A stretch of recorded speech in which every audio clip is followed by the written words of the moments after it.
Yeah, how you doing? It's me, Gerald. I'm the guy who made the video, and basically, what I was saying is that even though Isaac Newton, even Darwin himself, was actually just about ready to go into divinity school and become a minister, as his father was, when he decided otherwise. he just, he thought better of it, and he thought, nah, I'd like to go do some traveling. So he got himself on a ship, and he did some traveling. And during his traveling, he used his brain for some reason because he's an intelligent person. He was a genius.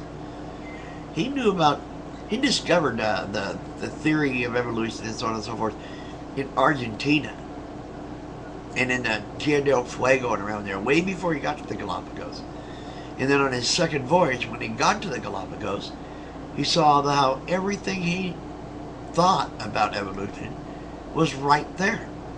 He saw it from island to island. Each creature evolved in a different way because they had to make different choices. And anytime a biologic has to make a choice, is stimulated one way or another, and it follows that stimulation, that's evolution. It's change. Okay? And if they do it over and over and over again, and they have children with that, sooner or later it becomes part of the physiology. It's called evolution. It's not that hard. It's really a very simple situation. Now, if you want to believe in creationism, it's fine, but it's magic. So you're just believing in magic, and it's lazy. That's all there is to it. They'll come off the wall, Christians will, with this, well, you can't, God is too powerful for anyone to know him. Of course they're going to say that. And if that God is so powerful, why are there so many dead children in the world? And another thing, what kind of a God would tell somebody to kill their son as a covenant? It's an omnipotent, loving God, supposedly omniscient, according to your book. But he tells Abraham, in order to make a covenant with me, you must kill your son. That's called sacrifice. That's an ancient Stone Age practice they've been doing for thousands of years. Human sacrifice. And even during circumcision, this will kill you, during bris anyway, the Jew circumcision, no doctor, a rabbi. He actually sucks the first blood that comes from the circumcision.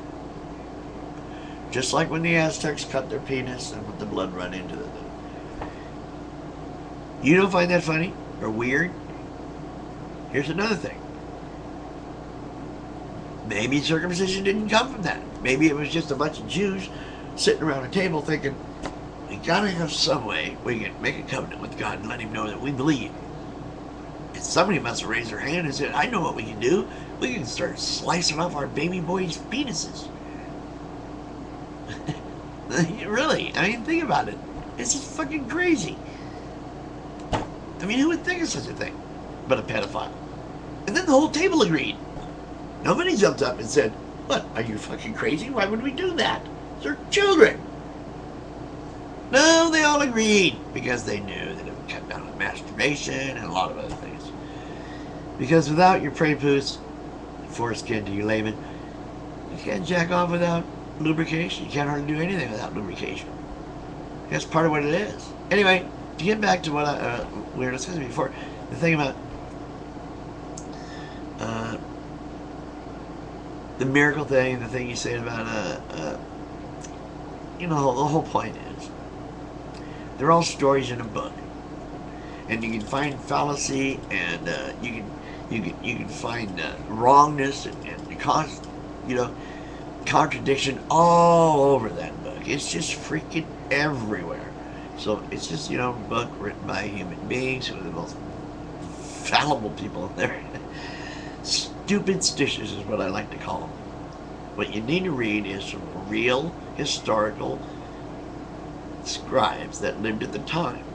Pliny the Elder, Pliny the Younger, Josephus, Aristotle, Plato, and all that. Read them all, and you'll find that not one of them says anything about a Jesus, a Messiah, Son of a God, crucifixion, anything like that.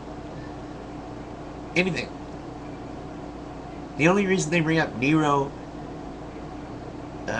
crucifying Christians was because it was a new cult. This new Christian cult came out and he decided to make them scapegoats for the burning of Rome. So that's the only time they were mentioned. And as a side thought. So anyway, that's it today. I've got more for you, but I'll answer any questions you want. Just ask me. It's hard to write because, you know, not many fingers left. I'm an amputee. Don't feel good a lot of times. So I make videos. It's a lot easier to do. So good night. We'll see y'all later. But I am just an earthling, and you know that, right? Keep token. That's right, man. Keep token.